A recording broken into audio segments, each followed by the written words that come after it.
It is haunting video. Our 8 News Now investigators showed you here first. 2 women walking hand in hand through a strip casino with the man they would eventually kill.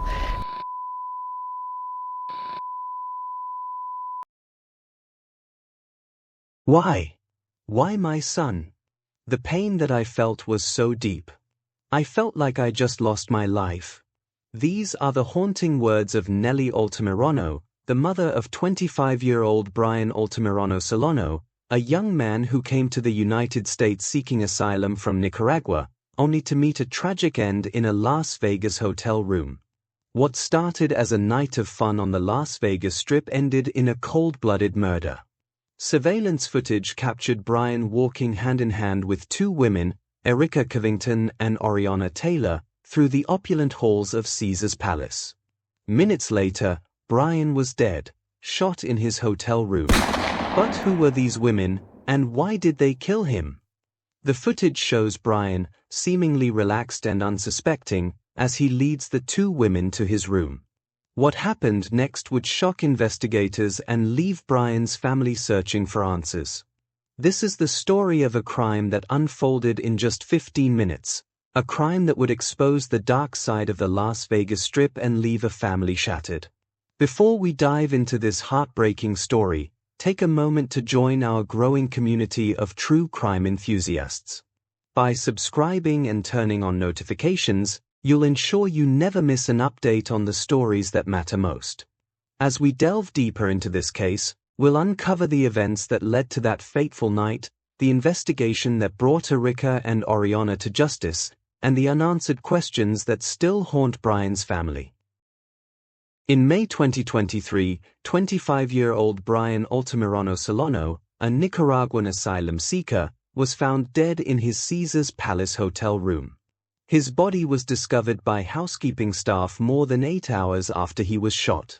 Bryan had come to the United States seeking safety and a better life, but his dreams were cut short in the most brutal way.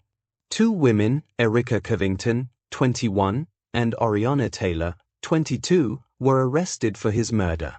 Surveillance footage from Caesar's Palace showed Bryan walking hand-in-hand with the 2 women to his room shortly after 2:30 a.m. Minutes later, the same cameras captured Erika and Arionna running out of the room, carrying Bryan's belongings.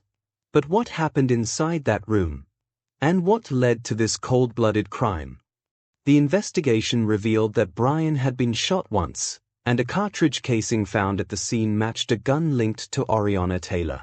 Detectives also discovered explicit videos on Bryan's phone, featuring both women, which further tied them to the crime. But here's the chilling part. Police have never revealed which woman pulled the trigger. Under Nevada law, both women could be charged with murder even if only one of them fired the shot.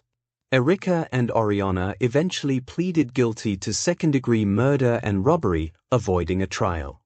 They were sentenced to 10 to 25 years in prison, with the possibility of parole after 10 years. But for Bryan's family, the pain remains.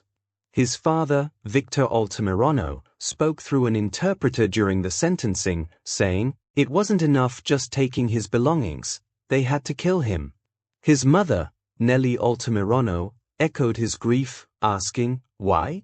Why my son?" This case raises haunting questions about trust, betrayal, and the lengths some will go to for greed.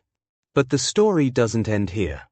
As we dig deeper, we'll uncover the events that led to that fateful night, the investigation that brought Erika and Arionna to justice, and the unanswered questions that still haunt Bryan's family. But what happened inside that room? And what led to this cold-blooded crime? Bryan Altamirano-Solano was more than just a victim. He was a son, a dreamer, and a young man who had already overcome immense challenges in his life.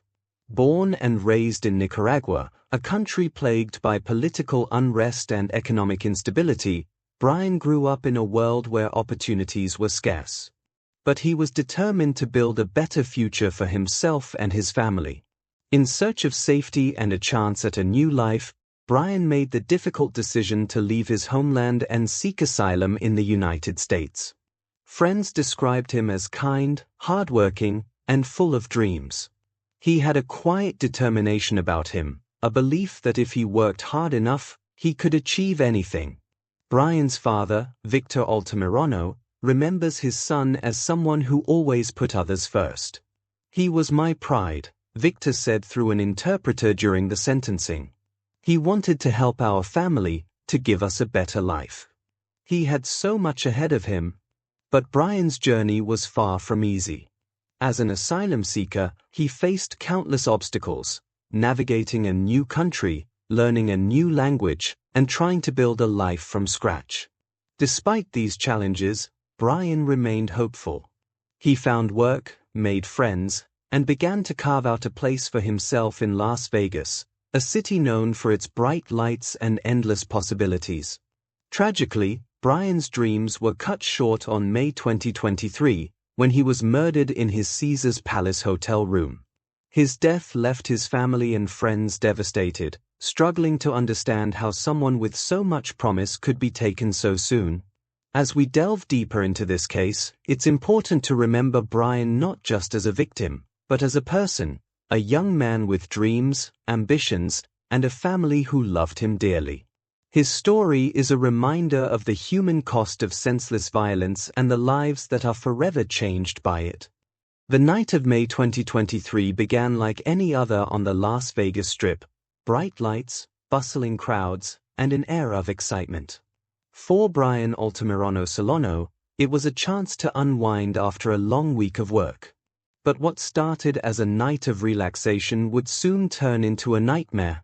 Surveillance footage from Caesars Palace shows Bryan arriving at the valet area around 2:14 a.m. It was here that he first crossed paths with Erika Covington and Arionna Taylor.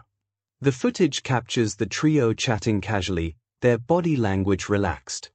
Moments later, Bryan is seen walking hand in hand with the two women, leading them toward the elevators that would take them to his hotel room.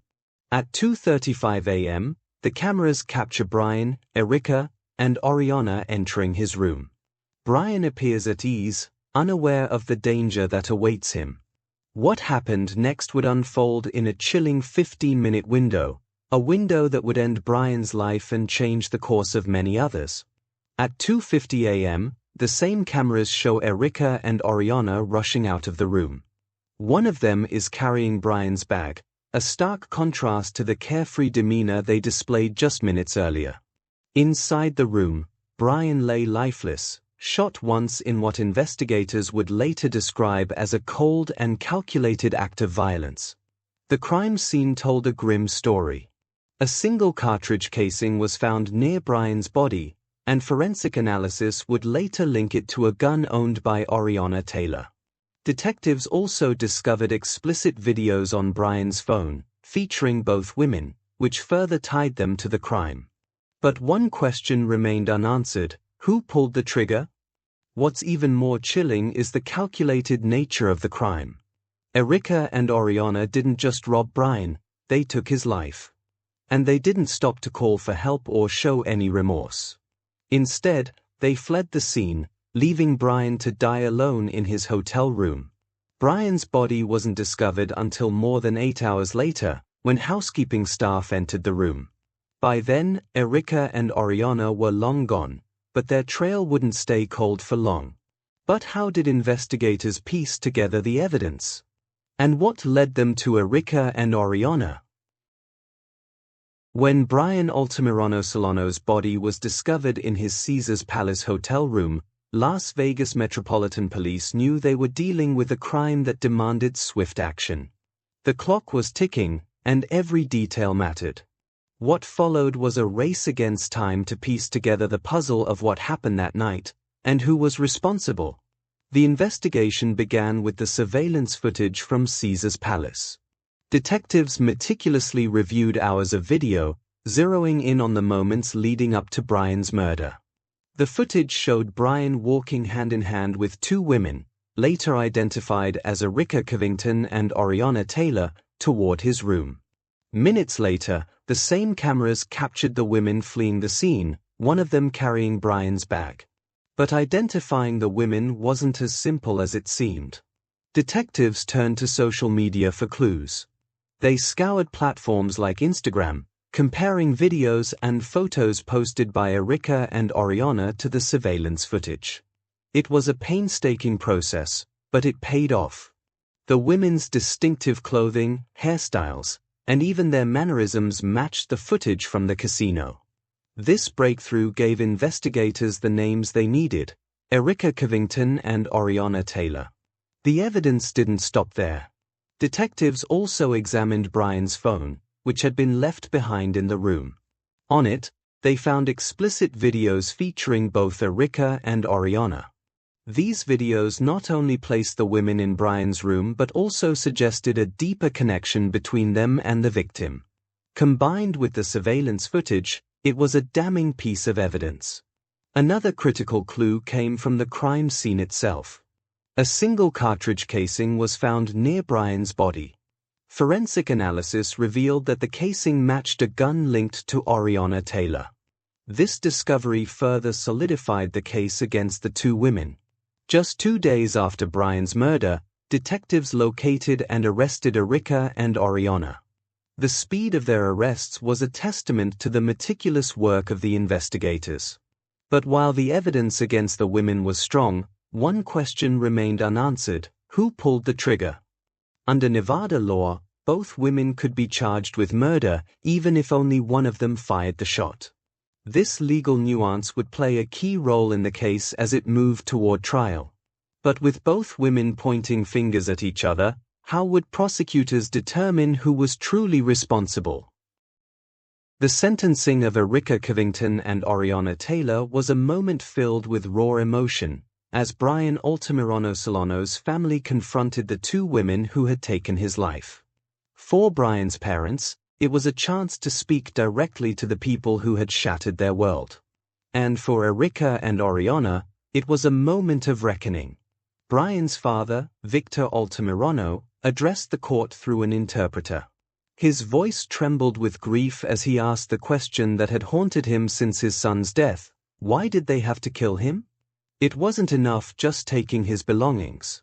They had to kill him. His words echoed through the courtroom, a heartbreaking plea for justice and answers. Bryan's mother, Nellie Altamirano, joined the hearing remotely from Nicaragua. Her pain was palpable as she spoke through tears. The pain that I felt was so deep. I felt like I just lost my life. Why? Why my son? Her words were a gut-wrenching reminder of the human cost of this senseless crime.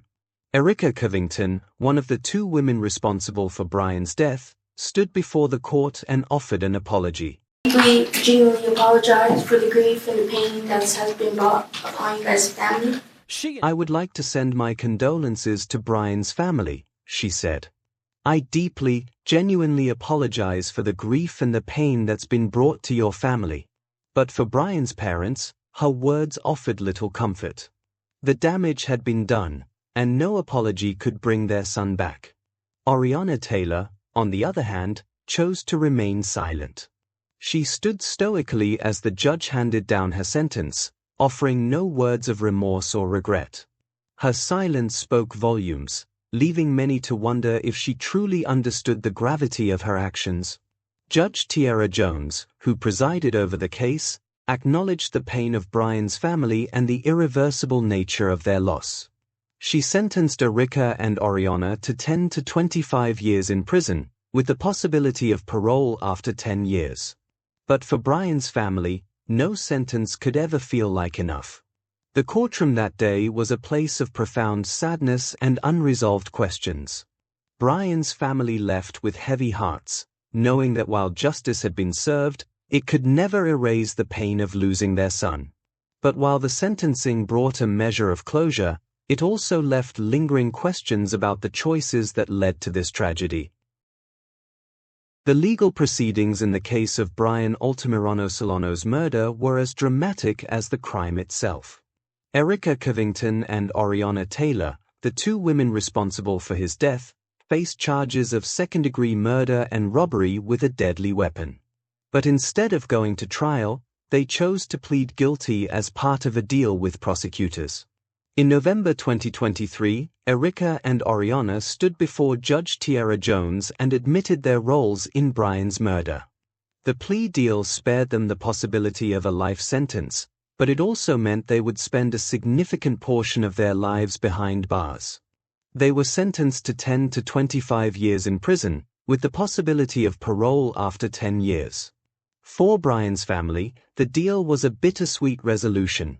Justice had been served, but no amount of prison time could bring their son back. Nevada's laws played a key role in this case. Under state law, all parties involved in a murder can be charged, even if only one person pulled the trigger. This meant that both Erika and Arionna could be held equally responsible for Bryan's death, regardless of who actually fired the gun. It's a legal principle designed to hold accomplices accountable, and in this case, it ensured that both women faced serious consequences for their actions. Bryan Altamirano-Solano's story is a heartbreaking reminder of the fragility of life and the devastating consequences of senseless violence. His dreams, his family's love, and the future he hoped to build were all taken away in a single night. But his memory lives on, not just in the hearts of those who loved him, but in the lessons we can learn from his tragic death. What do you think about this case? Could more have been done to prevent this tragedy? Let us know your thoughts in the comments below. And if you found this story compelling, don't forget to like, share, and subscribe for more true crime stories that explore the human condition and the pursuit of justice. Thank you for watching, and remember, every story we tell is a chance to honor those we've lost and to create a world where such tragedies are a thing of the past.